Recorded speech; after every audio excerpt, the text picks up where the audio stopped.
I'm waiting for it to. Okay, so now we are live. Okay. All right, so I am going to go check in the Facebook community, and I'm just going to let Okay. them know we're live. I give them a few minutes, like I said, to kind of catch up, um, and then we will get started.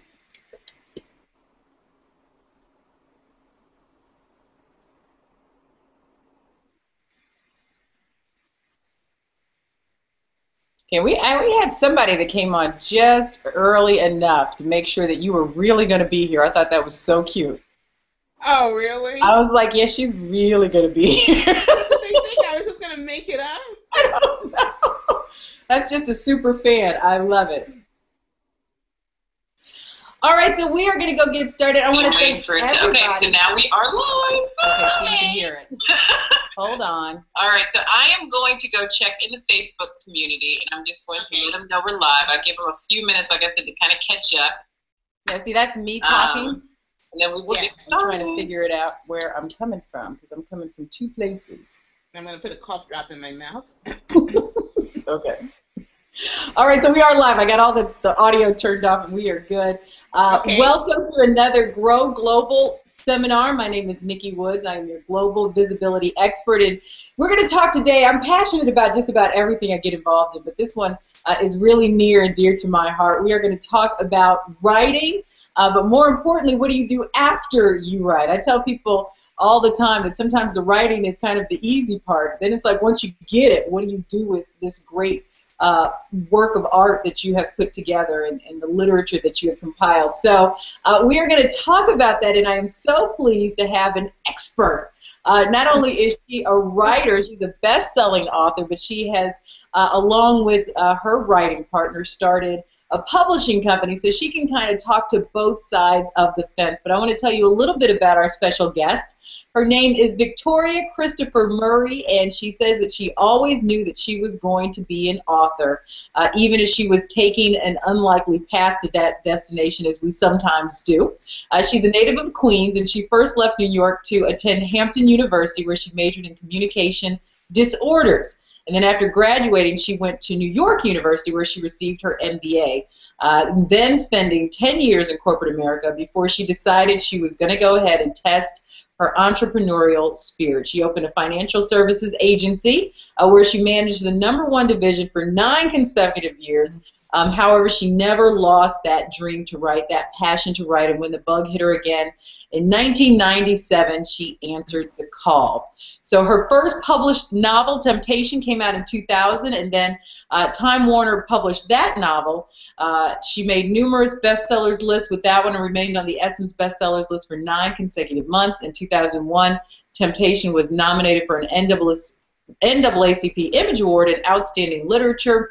Then in February 2014, Victoria received another nomination for an NAACP Image Award in Outstanding Literature for her novel Never Say Never. And from the bug hitting her in 1997 and her answering the call, she has over 1 million books in print. She is indeed one of the top African American contemporary authors in the country. And then, like I said earlier, in February of 2014, she and her writing twin, Rashonda Tate Billingsley, opened their very own boutique publishing company, Brown Girls Publishing. Hello, Victoria. Hi, Nikki. How are you? I'm good. One of our brown girls. Yeah, yes, I am a proud brown girl. Thank you very much. My novel, Easier Said Than Done, is published under Brown Girls Publishing. So yes, that's what I said. I have a passion for this, and I'm so glad that Victoria could join us as well. So let's talk about you. Tell me about answering that call after being in finance for so many years. Well, I always knew that I was going to be a writer. I always wanted to be a writer. I always tell people that I published my very first masterpiece when I was just 7 years old. And the reason I know it was a masterpiece, Nikki, was because it was called Betty and the Witch, and I plagiarized all the masterpieces that was out there. It had a little girl in red. It had 3 pigs. It had 3 bears. It had 7 little people. It had a good witch. It had a bad witch, all thrown into one. But I was 7 in the 2nd grade, and the teacher recognized something in me, and the entire 2nd grade performed it as a play. And that really, I didn't know the word at that time, but that really inspired me. And so I knew from that point I was going to be a writer. I knew. I just didn't know how I was going to get there. And it wasn't until my husband kept saying to me every year, you've got to do this. You know, if this is why you think you were put on this earth, you have to do this. And it took me so many years, but with his encouragement, he actually bought me a computer when we got married. It was an Apple IIe, and it was one of those huge computers. It would probably fill this whole room now, because he really just believed in my dream. And so in 1997, I just said, if I don't do this soon, I'm going to be in trouble and wish that one day when I'm 80 years old, wish that I had. So once I wrote the first one, it just flowed out of me. And I think like you, I mean, I started really early. My first book was about my hamster. And, you know, in our class, they even had like a book making class where they actually put the book together and they published it. But I don't think that I ever really thought through the process of writing. So when you decided, okay, I'm going to answer this call and I'm going to be a writer, where did you go to find out about the business or even the art of writing? Well, I thought I was loaded. Let's talk about the art, because the art and the business are two different things. Okay. And so a lot of people don't know that. But I thought that I was loaded with talent.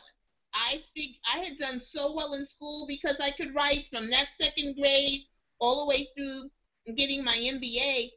One of the reasons that I was a top student was because I could write well. And so I thought I was just loaded with talent. So I did a lot of reading, still do. I read about 50 books a year. And I just thought that I had enough talent. So I just wrote my first book. I was very clear on it having to be edited and everything like that. I didn't know that there was a craft to it. So I just wrote that first book. In terms of the business, I had my MBA in marketing, and my husband had his MBA in finance. And so we didn't even think about taking my book to a publisher. We just figured we were smarter than everybody. We were going to publish it, have our own publishing company, make millions of dollars, keep all the money. So, because a lot of people self-published at first because they got rejected. I didn't get rejected from anywhere. I rejected the publishers. And then about 2 days after we self-published, I realized I did not want to be self-published because that word self was just so big. So much of it was on us. And but I did sell 9,000 copies of my first novel, of my self-published novel. I sold 9,000 copies in 6 months. And there was no Facebook, no Twitter, no social media of any kind to get out there in 1997. But what I did was every weekend I was someplace. Every weekend I was someplace. And a lot of people think that they have to get out and go pay $1,500 to do this or $1,000 to do that. And it's nothing like that. Every weekend I was at a book club. In the summertime, every weekend I was at a street fair. I was always someplace. If I didn't have someplace to go, my husband and I would drive around to beauty salons, and I would just go in there and pass out postcards. It was a grassroots campaign.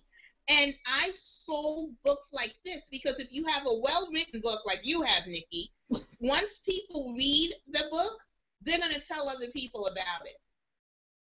And so that's how I was able, I read the book called The Self-Publishing Guide. I think that's the one by Dan Poynter. And I read it from cover to cover, did everything he said in there.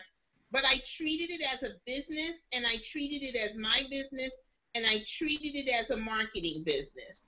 And I knew that even though I was self-published and I was in some Barnes and Nobles and I was on the shelf, I knew those books weren't going to move until I moved them myself. And I knew those books, I wasn't going to move 1,000 at a time. I knew I had to sell my book one book at a time. And see, I think that's interesting because I think a lot of creative types don't approach it that way. And that's why so many of us, and I'll include myself in this, either get disillusioned with the business or they are scammed in the business. I mean, you hear about singers who don't, recognize the music business, or writers who don't recognize the business of writing. And so what advice do you then give to up-and-coming authors about what path they should take? In terms of whether they should be self-published or go mainstream, or what do you Or mean? just what to look out for in the business. I don't think self-publishing is as taboo as it was. I think 10 years ago. It's not at all, because it's so easy to do. I think people should do their research. I think a lot of people, there's a couple of things that people do. Either they just go kind of out there haphazardly, not having read anything or talked to anyone. Or people will send, I can't tell you the number of emails that people send to me saying, Victoria, tell me exactly what to do for me to be successful. And I'm thinking, really? I mean, if you wanted to be a teacher, do you call a teacher up and say, give me 4 years of college in an email or a Facebook message? Really? Right. I think it's really, there's so much information available on the art, the craft side, as well as the marketing side. I read, to this day, at least once a day, I read something about marketing my book. Whether it's an email I will get or I'll search it out, I want to know everything I can about marketing, because nobody knows the secret to marketing yet. Nobody knows what totally makes a bestseller and what doesn't. If I did, I would be selling millions of books all the time. But this is what I do know, that you are your best advertisement, and you have to do something every day towards your business. I always tell people who are aspiring to become writers, and a lot of people talk to me about wanting to do it full time. Well, then stop treating it like a hobby and start giving it the respect of a full-time gig. And so that means you would do something. If it was full-time, you would do something every day. You would take one step closer to your goal. And I think the best thing you could do is educate yourself. Now, you said there's a lot of scams out there, and that is true, especially when it comes to the art side of the business. Not well, the marketing side too, but the art business, and all these people who tell you that they are editors. And really all they know what to do is to put a comma someplace. Yeah. very few people know how to edit. Very few people. And I love editing, but very few people know how to edit, because they just put in a comma showing you that you spelled the word wrong. They're not helping you with the developmental part of the story. And so ask people, who have they edited? And even speak to those people. I am always so willing to give people my my references on who I've worked with. Because I think everybody's pretty happy after that. And then on the other side of the business, there's all of these people out there that say $25 for this, and I'll send an email blast to 180,000 people. And it's so hard. Talk to authors who are doing it and see who they're using. I think that's the best thing to do. So let's start from the very beginning, because I do want to kind of cover this, and some of the things that I know that people have said that they want us to talk about is writing processes, how to develop characters. We're going to talk a little bit more about how much money you think you should invest in a book, whether or not you should get an agent, and then my favorite topic, the importance of editing. I think editing is huge, and I want to definitely talk more about that with you in the process, since you do have a passion for editing. I don't know anybody that has a passion for being edited, but but I try to make it easy, right? I try to make it smooth and easy. No, you do. You do a great job. I just think that but it's such a learning experience. I don't think that you could ever walk away and say, okay, I'm not a better writer because of an editing process. But I think that some people do it with a little bit, like you said, more understanding, as opposed to just moving a comma, putting a period, and correcting spelling. And I think we need to be very clear that there are different type of editors. Yes. Editors just are line editors, and they're just supposed to go through and make sure everything's where it's supposed to. That's right. But then also developmental editing is very big too. So let's talk about writing processes. What is your writing process? Well, if my editor is watching, if she's one of the 1,000 people, my writing process is I get up every day at 9 o'clock and I write all day long until 6 o'clock at night. Thank you very much. That's what I like my writing process to be. I am time since 1997. And so I do treat it like a job, and I do write every day, pretty much 7 days a week. But some days I'm more productive than other days. So I know that there are some writers, like Jacqueline Thomas used to get up from 9 and work from 9 to 12, take a lunch break, and work from 1 to 5. There's so many other things going on in my life with Brown Girls Publishing, with doing editing projects, because I just love editing other people, with writing my own books, with marketing, because marketing can take an entire day, and I'm in the marketing phase of my career right now, because my new book comes out like 3 weeks from yesterday or something. And so I do write every single day. How much I write, it depends on the day. And I tend to be a slow writer. There are some writers who can write 10,000 words in a weekend. If I can get 10,000 words in a week, that is a great thing for me. That is amazing for me. And I'm not able to do that all the time. So I think here's the thing about the writing process. Every author has their own, so don't try to copy somebody else's. And here's something else that's interesting about the writing process. Every book that you write, you will write differently. I wrote my first book, Temptation, because I didn't know better. I just wrote chapter 1, chapter 2, chapter 3, chapter 4. I've never written another book like that since then, because now I wrote Joy the way a movie is shot. I wrote it based on the scenes that I saw, and then I put it together. The book that I just wrote now, Forever Next, that's coming out, has 3 women in it, and I wrote each story individually before I put it together with everything laid out on the floor. I got that tip from Eric Jerome Dickey one time. So the thing is that writing is an art, not a science. And so sometimes I think new writers or aspiring writers get a little nervous and they try to do the science. Okay, I need to do this, this, this, and this. And it's not always like that.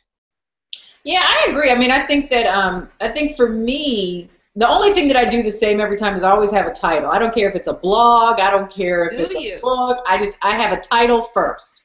That's it. I don't have a title till the book is almost going to print. This new I know. I was asking. 2015. The publisher came up with the title. That is hilarious. No, I have to have a title, but that's it. I think the only thing that I recognize is the fact that I have to, I just have to be true to myself. I can't force myself to do anything. So if I'm in a rewriting mood, then I'm just rewriting. I'm not trying to create anything new. If I'm in just a creative mode and I just want to get stuff on paper and see what flashes, I just have to respect that. I can't say, okay, well today I'm going to just write new stuff from 8 to 5. If, I'm in a marketing mood. It just depends. Yeah. But I think we all try to force ourselves to be like other people because we think because they're a best-selling author, they've done it right, we need to do what they've done. Find your own process. But here's what I do tell people. Writing and editing are 2 different processes. Mm-hmm. So do not try to be writing and then you go back and you do editing at the same time. Those are 2 different arts. And so I don't do editing while I'm doing writing. I write. That's a creative thing. Editing is not a creative thing. And if you're writing and then you feel like you have to go back and edit, you take yourself out of the writing process. You take yourself away from the creative process. And I think that's what happens to people sometimes. They say they find themselves stuck, and they're stuck because they were in a writing groove, they were in a creative groove, and then they decided to go back over chapter 1 15 times, and they move themselves out of the creative groove. And so I stay in that creative groove until the book is done, and then I go into the editing process. Very good. We got a question from Denise Nicole Moss, and I think you kind of answered this. Maybe there's a different story, but she wants to know whether or not you've ever been rejected. Rejected from? She just said rejected. Have you ever been rejected from a publisher? Have you ever been rejected from I probably have the record for being rejected. Well, it was interesting. I found an agent. Once, after I was self-published, decided I didn't want to be self-published anymore, I got an agent. I found my agent right away. I sent it out. My best friend and I, who's also a writer, Lolita Files, we went into a bookstore We looked in the acknowledgement sections of all the Black books, and we wrote, because everybody acknowledges God, their mama, and their agent, and we wrote down all of the agents, picked out the top 4, and we sent my self-published book to the top 4.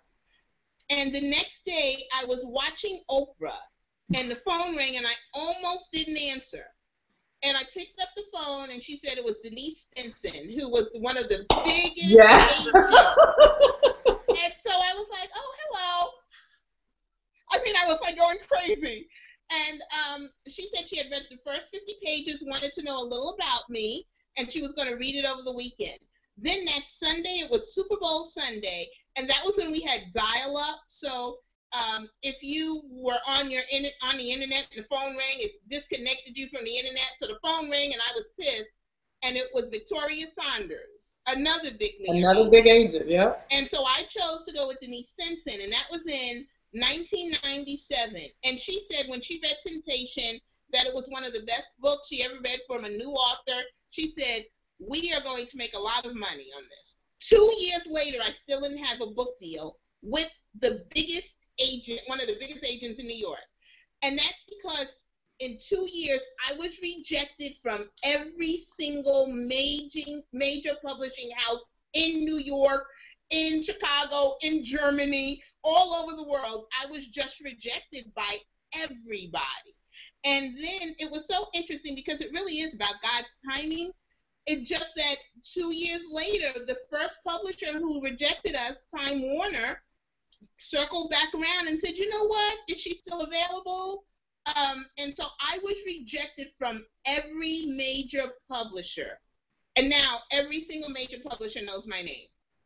All right, so let me ask, because I know we're going to get this, so I'm going to just go ahead and ask it for everybody now. How did you maintain, I guess, your will to keep writing, you know, getting that? Yeah, that's a good question. You know, it was such an interesting thing because of what I was writing, and publishers were turning me down because they were like, that's too Christian for us. And then the Christian publisher was saying, she got sex in those books. We don't want no sex in no Christian book. And they were like, people take their clothes off and kiss. But you know what was interesting? All along the way, it took Denise 2 years to sell a book. But every 3 or 4 months, there was a glimmer of hope. You know, somebody would say, oh, we're going to do it. And then they said no. Then I remember Janet Hill got so close in Doubleday, and then they said no. And it's just, I just had enough glimmer, but it wasn't easy for me. And the thing is, I had already sold my business. My husband and I had sold my business, so I was still doing my self-publishing and still going out there and still writing the second book, because I wasn't going to allow somebody validating. I wasn't going to allow a publisher to validate my purpose. I wasn't going to allow them to be the ones to validate that this was what I was supposed to do. I was supposed to do it. I was just going to stick to it, and it was really hard. And if it wasn't for my husband, I probably wouldn't have been able to, because he's like, this is what you're supposed to be doing. This is so everybody needs like that one champion there to. But I can't say that every day was a day at the beach for me. It was hard. It was hard. I just knew, Nikki, I knew I was supposed to be doing this. I knew it. That's awesome. So we have some more questions coming in, but I'm going to try to keep us on topic because we have a lot to get through. So let's talk about the development of characters and how important that is. That was one of our early questions, and I definitely want to talk about this with you because this is one of the things I learned with you in the editing process, because I think sometimes we can stray from what our intended character is supposed to be because we get caught up in the story, and sometimes we forget what we wrote on page 1 because we're on page 258. Yeah. So tell me about the development of characters and what you suggest authors do when it comes to that. Well, there's 2 types of stories. You can either have a plot-driven story or a character-driven story. And plot-driven stories are more the commercial things that the authors don't really care. They're just telling the story. The characters don't care. They could do something on page 12 and then on page 256 is something totally different. It's the plot that drives the story. character-driven stories are considered more literary writing. And literary writers don't make as much money, but what I wanted to be was a commercial writer that had a higher standard, so character-driven. So I really did. That's what I wanted to sell a lot of books, but I wanted it to be character-driven, where people love my characters, cannot get enough of my characters. And so the first thing I do is I come up with the idea for the book. That's the first thing I do. Then, so I say, what if you have a woman who wants to marry a preacher and then she gets pregnant by somebody else? That's the book. Then I develop characters to tell that story. So then I say, who's going to tell the story? And so I'm going to need, obviously, a woman who going to marry the preacher, etc. Then I take those main characters and I do a character resume. And Terry McMillan was the first one that told me to do a character resume. And I got the first character resume from McDonald's. She said, fill out a McDonald's resume or application, job application. She said, because they ask more questions than anybody else. Since that time, I have developed my own character resume that I send to people if they ever want it. And I fill out things that never even appear in the story. So I know what kind of food they like, if they eat ice cream, what they watch on television, their favorite color. I know all of that because that's what gives you a multi-dimensional character. And then that, when I know those people, that's why it takes me so long to write. You have to know your people before you can write the story. Absolutely. So and I spend time with them. And I think people think I'm crazy sometimes because, you know, you have to be so many different people and you have to understand a lot of different kinds of people. And that's why it's so much easier for me to write character, you know, the one character's driven plots or scenes and then go to another one as it is to write multiple, because then I confuse myself about who I'm supposed to be. And then people need to look at their characters as real people. Yeah. And what I mean by that is think about how they speak. And don't forget all of who they are. Do they use gestures? Or do they just sit there and smile all the time? He smiled. She smiled. They've got to do more than that, you know. And when they smile, do they do something else? Or do they kind of dance when they talk? Or and then a person who's a musician is going to act very differently than a person who's a doctor. Right. And it's going to act very differently than a person who's a school teacher. A person who is 16 speaks different than a person who's 60, who's different than a person who's 35. And I don't think we pay enough attention to those kinds of details. I want you to be able to tell who my characters are. I don't want to have to say he said, she said. By the way a person is talking, by the dialogue I've delivered, you should almost know who the character is if I've developed the character well. So develop everything. We tend to forget them past their physical description, but get into their heart. Who is this character? What do they think? And when they think a certain way, they behave a certain way. Do they love people? Do they have sisters and brothers? Are they estranged from their parents? All kinds of things. And the biggest thing that I find with new writers is that all the characters start acting the same way. Start acting the same way in the book. Their motivations are the same thing. Everybody has different motivations. Why are people doing it? All right, and so I'm going to ask the next question that we're about to get in the Facebook group. And yes, I'm going to have Victoria give us a copy of her character resume. Yes. And I'm going to send it out to everybody with her permission. Yes. That was a part of this webinar, so that they have that as well. Because I know we have a lot of authors and people who have written books and people who want to write books. So that's good. And we're getting a lot of questions, but I still want to ask a few more of my own, which is my right, before we get to that. So we talked about characters. We talked about the writing process. You talked about whether or not, do you still believe that everybody should have an agent? No, you only need an agent if you're going to go with a mainstream publisher. And it's so funny because with Brown Girls Publishing, we take people without agents. We have some authors who came to us through agents, but we take people without agents. But now I understand why they only take it with agents. Because the agents are the ones who go through all the manuscripts for you. We got 300 manuscripts in the first 2 weeks. And we have to go through all of those. So if you want to be with a major publisher like Simon & Schuster, Doubleday, any of those, you need an agent. Even though I think that's kind of fading out. I think so many people are doing their own thing or going to smaller publishers like Brown Girls Publishing, and I know Carl Weber has a publishing house, and some other people, because you can get a lot more attention from those publishers. You can call them up. You can call them up and say, can you do a webinar with me? You know, you can do that kind of thing. Well, I have to say, because I mean, she's one of my favorite people, Lisa Woodson, and you, and Rashonda. And I think the one thing that I like about most of the people that I've met, because I can't say this for all, but most of the people that I've met is that they are authors, and they are writers, and they do know the process, and they do know what we all have to go through in order to get something out. So I think there's a little bit more understanding, because we can be a little quirky, and we can be a little... We can be a little defensive when it comes to our baby. On Facebook the other day, I said, I now know what my publisher thinks about me. Yeah, so I think there's a little bit more understanding, and I've always recommended that people, at least with the first book, at least talk to an agent, because I think an agent has a lot of insight on the business of publishing, but that's a good point. But also how it is to market a book, and a lot of us don't. I have a family, I have a full-time job, and even though I know a lot about the writing process and what it's been for me, I don't know a lot about the publishing business. So for me, it was really important that I have kind of a buffer to help even out my mistakes, and to help me, to translate to a publisher. Yeah. So that's always been my advice, at least with the first book. Yeah.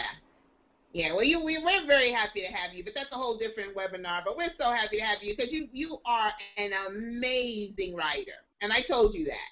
Yes, I told you that. Yes, you did, and I appreciate that. I told her Rashonda and said, "Girl, at the end of your book, I went, oh, and I never do that." Oh, that's really sweet. Okay, so let's talk about one of my favorite things, because I do want to open it up because people are starting to kind of chomp at the bit. But let's talk about the importance of editing, because one of the things that I thought really was interesting is Easier Said Than Done, which is my novel that Brown Girls Publishing has released for me again, has been through like almost 5 edits, I believe, not counting my mama, who actually read the book backwards to try to catch everything the editors didn't miss. And there were still things that you were able to see and improve upon, and there were things that you told me, like, that I used every adverb and adjective in the book. Every adverb in the English language, and then you made up some, was in your book. So, but to me, that was like flowery language. But after you removed it, I was able to see that you can still construct a really beautiful sentence without using all of that. The road to hell is paved with adverbs. I wish that was my statement. That is Stephen King's statement. Because you write so beautifully and so flowery, and so you don't need to say, she skipped down the road happily. Because the fact that she's skipping down the road with a huge smile, I kind of get that she's doing it happily. So, yeah, I just love editing. There are really 2 kinds of editors. And what they're called, one's a copy editor, and those are the people that tell you where the commas go. So wait, is that the same as a line editor then, Victoria? No, actually a line editor, story editor, developmental editor, you can use interchangeably. Okay. So, and so most of them at the publishing houses, they call them line editors because they're going to do it line by line to make sure things are, we check for continuity, story development. I check for character motivation. Why is the character doing it? Or I will tell somebody, it doesn't make sense that this character is doing this, not the way you set it up. Or where was this character? Where did the character disappear to for 2 months? Or this character sounds just like that character. That's what a developmental story line. I hate the fact that there are too many words for it because then people get them mixed up. But that's the person that helps you develop the story. And I think that is so much more important than where the commas should be.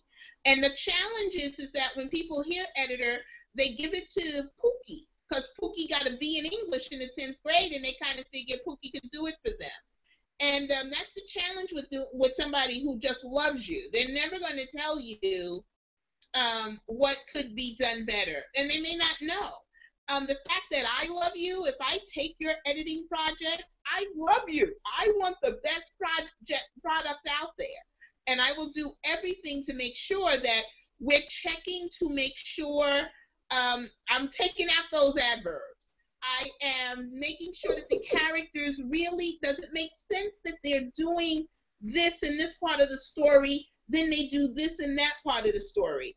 What happened to that? I look for the continuity. I look for, if she just got to Jamaica, how long has she been there? That sentence, doesn't make, I don't know how long she's been there. Those kinds of things that make the story solid. Yeah, because I was surprised because there was a discrepancy in years with mine. And so I think by the 6th discrepancy in the little editing section was like, I got it. I got that there's this discrepancy. But I wasn't going to let you miss any of them. No, you weren't. But I just thought it was phenomenal that you caught that after like 4 other people. And because totally if I didn't highlight every single one, yes, there would have been one that you could have missed. I wasn't letting you miss them. And I know that I just did an editing project for another young lady who I think is phenomenal. And all her characters just smiled. They just smiled all the time. They were just one happy world. They just all smiling. And so she had written something. She smiled for the first time, and I wrote, "No, she didn't." She was smiling on every page from page 1 to page 196. She smiled. So she said that she busted out laughing when she saw that. But I like to have fun with editing, but I just think editing is what makes or break a book. Here's the thing. You can't always sell your book. And what I mean by that is you're not always there to sell it. So somebody has to read it, and then if they like it, they will sell it for you. Readers have big mouths. Readers really do. And readers love to talk about great books. We love to talk about great books. I read about 50 books a year, and if a book is good, I just can't stop talking about it. And I'm still talking about easier said than done. And I don't talk about every book, even though every Brown Girl's book is excellent, because those are the only books that we're going to publish. But I just think easier said than done is at the top of the game. And when people read that book, they're going to tell other people about it. That's why editing is so important. Because if you don't edit your book, if you don't have somebody to go through your book and to help you with it, then people are not going to want to read anything else you ever write. And that's what I tell people too, because when they see the prices of some editors, they're kind of like, really? And I'm like, yeah, really, because this. Yeah, I charge a lot. Yeah, as you should. Unless you're a part of Brown Girls, I charge quite a bit of money. As you should, because I tell people that once people start seeing all these mistakes, and I mean, every book I think probably has a couple that. Yeah, because we're human. Yeah, because we're human. But when you start seeing all of these first grade grammatical errors, because like you said, you got your neighbor down the street or somebody in your literature class that's getting the A to do it, then they may never come back to you. I would never. There's too many other authors. I won't come back. And I'll tell other people, don't go back. No, I don't do that. But I won't be out there people have asked me for a review. Because if I do post a book on Facebook, people will go and read it. I'm blessed with that. But if somebody's book has that, I won't. I won't, because if you didn't spend time, if you didn't care about your book, why do you want me to spend the money to care about your book? Right. So I think editing is the most important thing you can do. And if you don't have money to edit, don't publish your book. Wait until you get the money to edit. So let's talk about the final point before we open it up for questions so people can get all of their concerns answered as well. One of the big things people always ask is how much should you invest in your book? Whether because you're going to invest anyway, whether you're self-publishing or whether you're going to go with a boutique publisher or even a mainstream publisher. What do you advise people on the monetary amount? Well, let's talk about, there's 2 parts to that. That's actually getting a book to market, and then there's the marketing side. Right. So let's talk about the beginning part of it. Yeah, so let's getting the book to market. Here are the things that you're going to have to do after you write it. You're going to have to pay a professional editor, find out who else they've edited, and look at even their stories if they're authors. And not all authors can be editors, and not all editors can be authors. Then you have to have it professionally formatted because it has to go a certain way, even if you're going to only put it on Kindle. So you have to find people who can do those kinds of things. Then I think one of the most important things that you have is your cover, because your cover can sell your book when you're not there. And so you have to invest in a cover, and in a good cover. And I'm the person at Brown Girls Publishing who'll say, I don't like that cover. We need a new cover. That book is so good. I'll be honest here. The first cover with yours, I didn't like it before I read the book. After I read your book, I was like, oh no, we're getting a good cover for this year. Okay, well let me tell you the story of the first cover, because I think that I got that a lot, and Lisa Woodson will tell you that I gave a lot of pushback about that cover. I know. But that cover was really my grandmother's house in Jamaica, so it was really very personal for me. Which this is a business, and so sometimes you can't go with personal. I didn't know. I'm so glad I didn't know that. Yeah, no, I know, but you guys were absolutely right. I mean, it was very personal for me. And so everybody told me the exact same thing. This is not going to connect with who you're trying to connect with. This is not what's going to sell this book, because people are going to look at it. They're not going to get it. Yeah, so I didn't know. Personal. I'm so glad I didn't know that. Because you talk bad about my cover. No, because I would have been, because that's what they kept saying. They kept saying she loves that cover. I'm like, let me speak to her. Yeah. No. I said, I read this book. I read this book. I'm not letting that go out with that cover. So, I'm so glad I didn't know that. But it's a business. And so your cover has to sell your book when you're not there. And so there are some good graphic designers out there, but you're going to pay $500 to $1,000 for a really good graphic designer to design your book. And then in today's times, if you're going to do self-publishing, that's about it, because then you can put it up on Kindle and through Barnes and Noble. You can go through CreateSpace to actually get the actual books, and you can go through Lightning Source, so you don't have to do that. So that's about it for that side. Then there's the marketing side, because a lot of people think, okay, I have a book now, I'm going to put on the shelf and it's just going to fly off the shelves because it's so good. Well, with over 1 million books being printed every year, right, 1 million new books coming out, you've got to do something to make your book stand out. And here's the thing, it costs a lot of money to go around the country to be everywhere. And what I tell people, if you have, this is going to be on you and how much money you have. If you have $5,000 or $1,000, whatever you have, there's two things I tell people. One is become famous where you live first. And what I mean by that is that if you have $5,000 to spend, don't try to spend it all across the country. Don't try to spend some of that on a plane fare to Chicago, on a plane trip to Boston. If you live in Houston, spend that $5,000 in Houston and any place where you can drive to. Because if you become famous where you live first, I guarantee you could sell 10,000 books. You can sell 10,000 books, which is an incredible start in today's time. Right. And then those people, and then you'll get the money, and those people will tell other people and tell other people and tell other people. Another thing that you should do is co-op with other authors. And this is something I've been preaching for a long time, and I'm so glad we're doing it at Brown Girls Publishing, especially when you're around near authors that you live near, or things like that. Co-op with them. And what I mean by that is that if you want to take out an ad someplace, do it with 4 other authors. I always had wanted to do something. I lived part of the time in D.C., and so I had wanted to get together with 3 authors and do something called the DMV's own, one author from Virginia, one author from D.C., one author from Maryland, and we would go around together, just tour together in this area. Radio stations would want to speak to us, all kinds of things. Just co-op with people who live near you and become famous where you live first. You shouldn't be able to walk down the street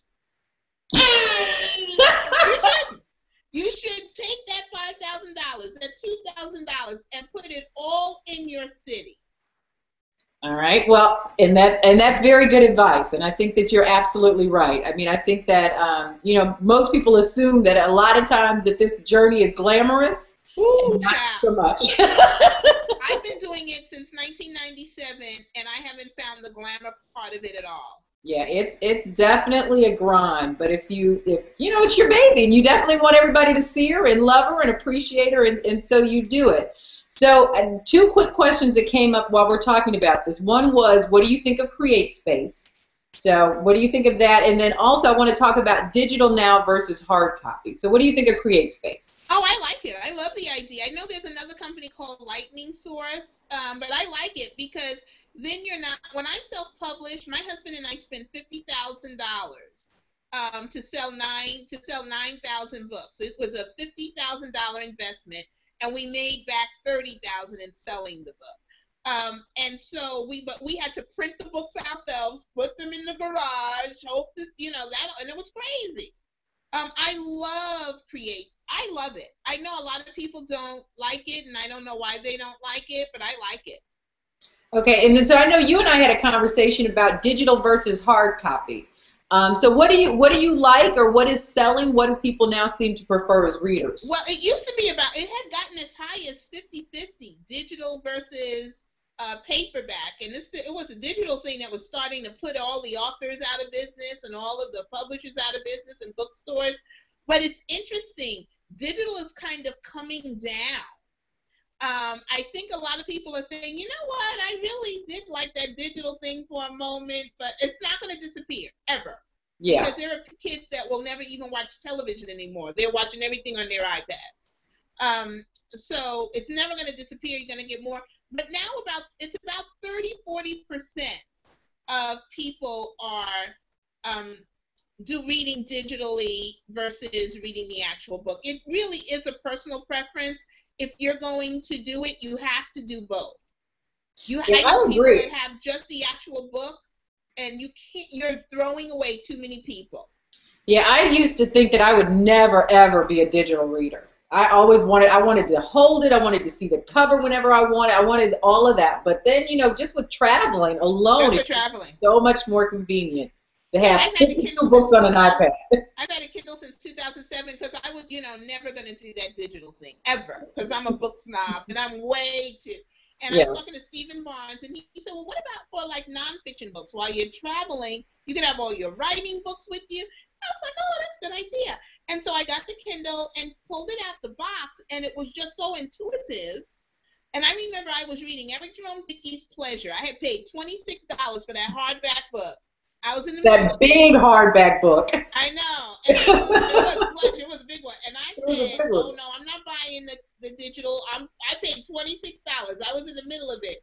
And I was on the elliptical machine trying to hold it open and everything. And I read 2 more pages, then bought it on digital. And I've been reading digitally ever since. All right. I agree. I mean, there's still some books I definitely have to have hardcover. But I'm a digital girl, too. So tell me what books, another question that we got, and Valencia, I see your question. We'll get to that, too. But what books do you recommend authors or writers read about writing? Okay. Now, and this is just interesting. I say that if you want to be a good writer, you better be a great reader. Because reading will help motivate you. It'll teach you everything. In terms of the craft of writing, Stephen King's book on writing will always be my all-time favorite. I read it often because he says, do this, do this, do this, do this, do this. I love the way that whole book is crafted. The first part tells his story and how he became this big author. Yep. The second part is all the things not to do, and he's the one that says the road to hell is paved with adverbs. So, I missed that part, but I did read it. I said I missed that part. Yeah, so it's really good. But then there's a couple of books that I tell people when you're trying to learn different things. Here are some good books. And I won't start with you, but one of the things I like about settings, where a story takes place, is if a person can feel like they're in the middle of New York City when you're writing about New York City. Or, for example, Eric Jerome Dickey any of his Gideon books, you will feel like you're in South America. People should read those books by Eric Jerome Dickey to get an idea on how to use settings and make settings as a character. And then people will be talking about your book. Rashonda Tate Billingsley's book, I Know I've Been Changed. I don't even think she knew that she did this. The setting of the South, you felt like you could almost smell the city as she was describing it. Those are two authors who I think use settings very well. If you want to, one of the things that I don't like about some of us as writers and readers is that the drama got to be right on the first page, or else I'm not going to stick with it. I think the beauty of writing is letting a story unfold and just becoming engaged with the characters and the whole story. And Nikki, I'm not saying this because you're here. You can ask other people that I've been editing, but easier said than done is now the book that I tell people to read for beautiful writing, for just beautiful writing of descriptions and how a story unfolds step by step, slowly exposing itself. That's what you want in a story. And so people need to read that to see how to do that. If you want to learn about point of view and how to write books, oh my God, what's her name? Oh, I can't believe I can't remember. It's the book about the Atlanta child murders. And I can't believe it. I always use it. And I love her. I know her too. And she wrote the first story in the first character in first person, the second character in second person. She was a professor in Georgia. It was in Georgia. Oh my God, I can't think of her name. I can't believe I'm drawing a blank. That book is amazing. Shortly. We'll send it out also with the character resume. But she wrote the first character in first person, the second character in second person, and I had never seen it written that way. And then she wrote the third character in third person. That will teach you the different voices of how to do that. And so those are books that I really recommend on learning those different things, because the things that people have a problem with is using settings beautifully, how to let a story unfold, and then how to use first person, second person, and third person. Right. Okay, very good. We're going to get to Brown Girls Publishing because we have a lot of questions about what you guys are looking for in your authors, but we have another question about writing partners. Now, I know you've done a lot of writing with Rashonda Tate Billingsley and now also starting this company with her. What are some of the pros and cons of having a writing partner? There is not one con with Rashonda. Seriously, it's like a writing marriage, and God just put equally yoked people together. Had no clue it was going to be like this. She is the yin to my yang, and we are so much alike, but just totally differently enough to come together, even when we're writing our stories.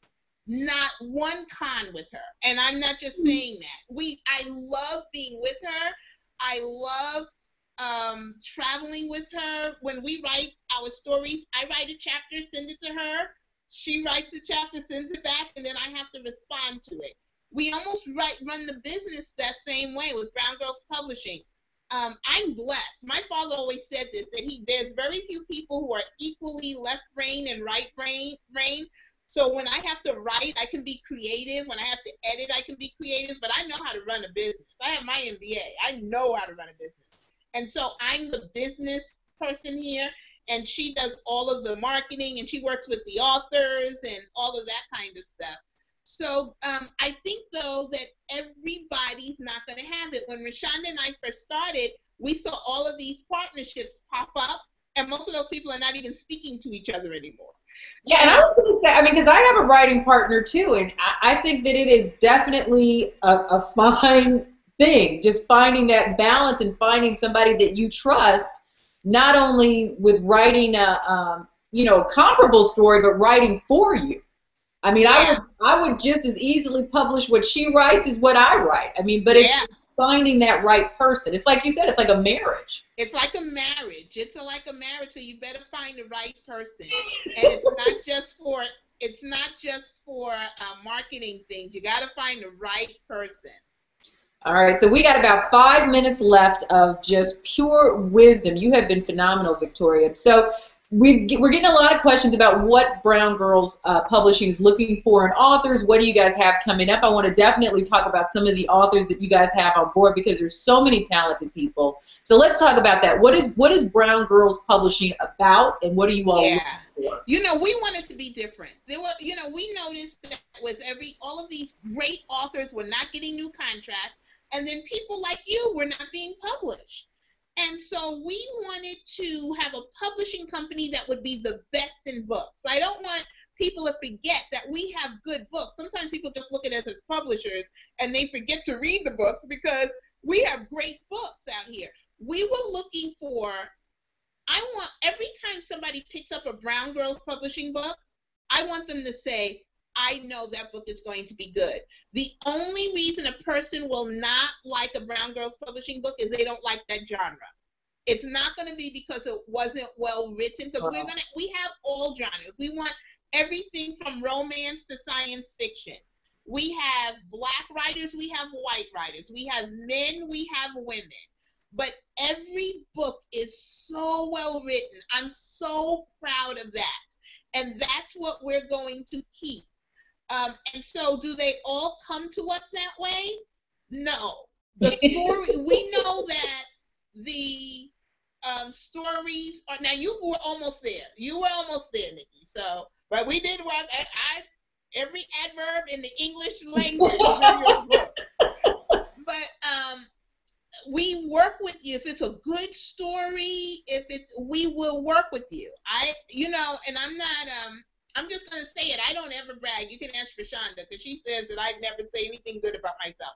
But I'm one of the best editors in the business.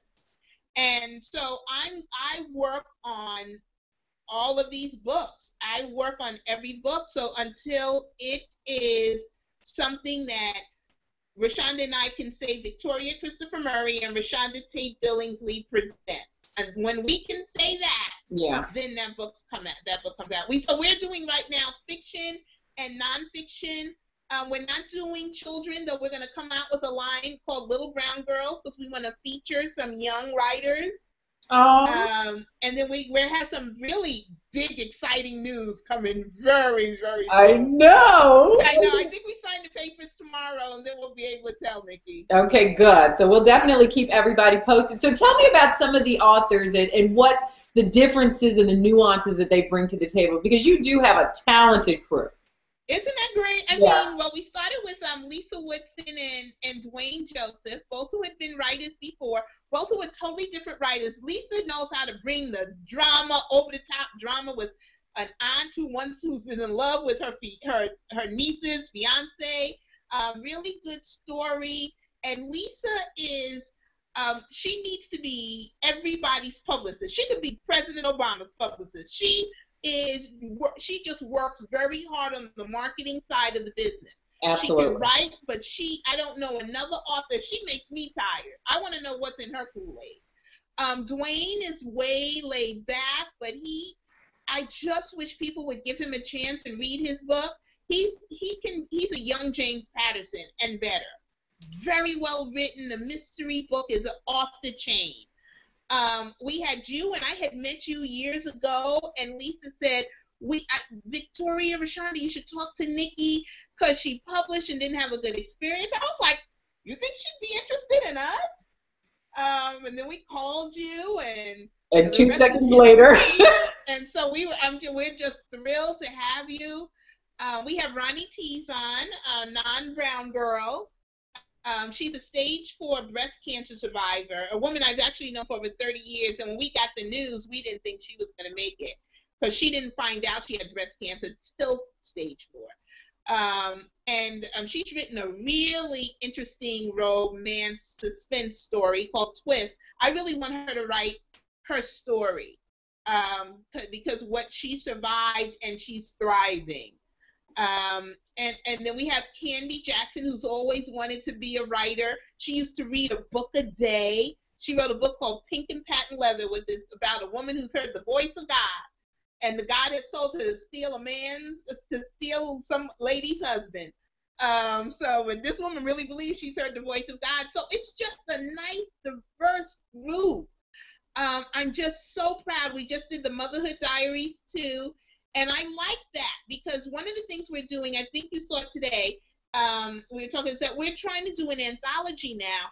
One of the things we saw in the Motherhood Diaries is that there are some people, Nikki, who are not where you are. They're not ready to write a full novel, but they can write short things and things that might give them enough confidence to build up to that novel. And so Rashonda and I decided today that we were going to give new authors another chance through an anthology. And so the information is on Rashonda's Facebook page. So go to her for that. But you can also log on to browngirlspublishing.com, and you can learn about all the authors because there are a slew of them that we haven't gotten a chance to mention. But I am slowly working my way through the catalog because I'm honored to be included in such a group. So, and I appreciate you just for taking the time to do this and for what you and Rashonda have done for us, standing in the gap for authors that may not, be with a mainstream publisher but still have a voice and really still have something to share with a large group of people. So I appreciate that. Yeah, and I just want to tell people, don't give up. When you first start writing, and if you can't get a book deal and if the numbers don't look good, you sell your book one book at a time. And I always tell people, Eric Jerome Dickey told me this. You sell your first book. You write your first book to write it. You write your second book to sell your first book because people don't know anything about you.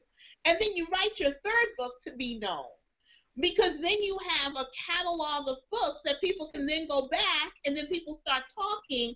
But very few people start talking when you only have one book. So you write your first book because you have to just write it. You write your second book to sell your first book. You write your third book to be known. You have a catalog now. And so just be patient with that process. It may not happen with the first book. It may not happen with the second book. But if you keep going, it's going to happen. Well, we are going to keep going. And I can't wait for the big announcement. I am very proud of what you guys have accomplished, and it's just going to get better from here. So I know. This is huge, isn't it? Yeah, it is huge. It is huge. So thank you, ma'am. Thank you. Thank you for thinking of me for this. This was wonderful. No, and I knew you'd be perfect. And next time we're going to get Rashonda, and then we're going to have to pull Lisa in to talk about marketing for authors. So you need to, because Lisa's off the chain. Yeah, Lisa is off the chain. She's one of the best things that I think has happened to me in my literary career. So I appreciate all of you and the whole team at Brown Girls Publishing. You guys do an outstanding job for all of us. So thank you for that. Well, thank you. Thank you for being, and thank you for having me here. So I hope I helped with everybody who's I think you did. I'm going to go dive into the Facebook page now. I'm going to say goodbye to you, and then I'm going to go answer some questions. Okay. And we're going to just have some fun. But I just really want to thank you, and I just let you know I appreciate you. Thanks, Nikki, and I'll get that resume to you. Tell me how you want me to get it to you, okay? Okay, will do. Okay. Bye, Victoria. Bye. And thank you for joining us for another edition of the Grow Global Pen to Publisher webinar. See if she figures her thing out. We will talk to Victoria a little bit later. I'm coming to the Facebook page to answer any more questions. And, of course, the replay will be coming out. So if you all have anything else you'd like to ask me a little bit later, we will take care of it. So know that I appreciate you guys for always hanging out and always supporting browngirlspublishing.com. That's where you can get more information about my novel, Easier Said Than Done, but also about all the other authors and about becoming an author if that's indeed what you want to do. So take care and have a good night. We'll see you on the replay.